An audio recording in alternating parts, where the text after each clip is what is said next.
दीप्ती जाधव, वय वर्ष 7. हिला काही दिवसांपूर्वी हलकासा असा ताप आला होता. घरच्यांनी ताप आल्यामुळे जवळच्या एका डॉक्टरकडे चेकअपसाठी घेऊन गेले. चेकअप करून गेल्यानंतर डॉक्टरांनी तिला ऍडमिट करून घ्यायचा सल्ला दिला. ऍडमिट करून घेतल्यानंतर तिला शिफ्ट केलं होतं आधी जनरल वॉर्डमध्ये. जनरल वॉर्डमध्ये तिला 1 ते 2 दिवस ट्रीटमेंट चालू केली, तिच्यावरती उपचार चालू केले, पण तिला त्या उपचारामध्ये विशेष असा फरक पडला नाही असं डॉक्टरांचं मत आहे. म्हणून तिला अचानकपणे जनरल वॉर्डवरून ICU वॉर्डमध्ये शिफ्ट करण्यात आलं.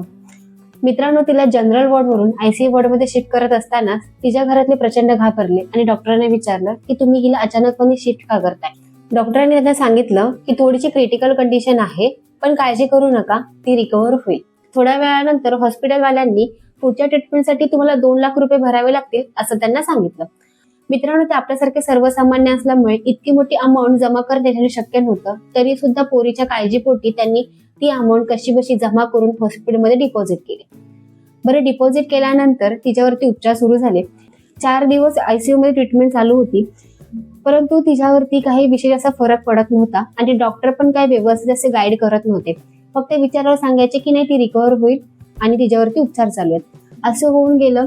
आणि 4 दिवसाच्या नंतर 10 दिवस झाले. 10 दिवसानंतर समजलं की आपली पोरगी या जगातच नाही. मित्रांनो, फक्त विचार करा, त्या मुलीला फक्त ताप आला होता. ताप आल्यामुळे तिला दवाखान्यात नेलं. दवाखान्यात घेऊन गेल्यानंतर तिच्यावरती लाखो रुपयांचा खर्च देऊन ट्रीटमेंट सुद्धा चालू केली. इतकं सगळं होऊन हाती काय भेटलं? आणि यामुळे या बापाने हॉस्पिटलवरती गंभीर आरोप केले, पण नेहमीप्रमाणेच हॉस्पिटलवाल्यांनी हात वर केले आणि हे प्रकरण जागच्या जागी दाखवलं. मित्रांनो, असं नाही की हा छोट्या हॉस्पिटलमध्ये घडलेला प्रकार आहे. सोलापूर जिल्ह्यातील सर्वात मोठं प्रायव्हेट हॉस्पिटल आहे ना, त्यात असं घडलंय. हवं असेल तुम्ही गुगलला सर्च मारा, तुम्हालाही समजेल. बरे, हे एकमेव केस आहे का? नाही. आपण राहतो त्या ठिकाणी आपल्या जवळच्या नातेवाईकांमध्ये काही प्रमाणात आपण हे प्रसंग ऐकतच आलोय. आपण डॉक्टरांना देव मानतो आणि डॉक्टरांनी जे काही ट्रीटमेंट सांगितले असतील, जे काही चेकअप सांगितले असतील, ते आपण म्हणजे डोळे झाकून ते फॉलो करत असतो आणि डॉक्टर त्याच गोष्टीचा फायदा घेतात असं मला तरी वाटतं. हा, काही डॉक्टर चांगले आहेत, नाही असं बोलत नाही, पण ठराविकच डॉक्टर चांगले आहेत असं मला वाटतं. बाकीचे डॉक्टर असे आहेत की पेशंट त्यांना दिसला की समोर बकरा आलाय आणि त्यांना आता लुबाडायचं आहे या हेतूने बघतात असं मला वाटतं. आता तुम्हीच बघा ना, नॉर्मल त्या पोरीला ताप आला होता. ताप आल्यानंतर तिला ऍडमिट करून घेतलं, तिच्यावरती ट्रीटमेंट चालू केली. बरं, ट्रीटमेंट चालू करून लाखो रुपये पैसा खर्च करून हातात काय आलं? ती पोरगी तर आली नाही. सेम असंच आपल्या आजूबाजूला घडतं. आपण लाखो रुपये खर्च करतो आणि हातात कधी कधी आपल्याला निराशाच भेटते. शिवाय कधी कधी आपल्याला चुकीची ट्रीटमेंट दिली जाते आणि त्यामुळे आपल्या शरीरावरती वाईट परिणाम होतो. तुम्हाला माहिती असेल, आपले मराठी अभिनेते अतुल परचुरे यांनी काही दिवसांपूर्वी स्वतःहून सांगितलं होतं की त्यांना कॅन्सर झाला होता. मित्रांनो, त्यांना कॅन्सर झाला होता आणि त्याच्यावरती त्यांनी उपचार सुद्धा चालू केले होते, पण ते उपचार चुकीचे आहेत हे त्यांना कळूपर्यंत फार उशीर झाला होता. हे त्यांनी स्वतः एका मुलाखतीमध्ये सांगितलेलं आहे. आता जरा विचार करा, इतका मोठा ऍक्टर, इतके पैसे, इतके मोठे मोठे डॉक्टर, तरी सुद्धा त्यांच्यावरती चुकीची ट्रीटमेंट झाली, तर तुमच्या आमच्या सरकारचं काय? बरं मित्रांनो, हॉस्पिटलवाले चुकीची ट्रीटमेंट देऊन फक्त लुटतात असं नाही, त्याचे अजूनही काही प्रकार आहेत.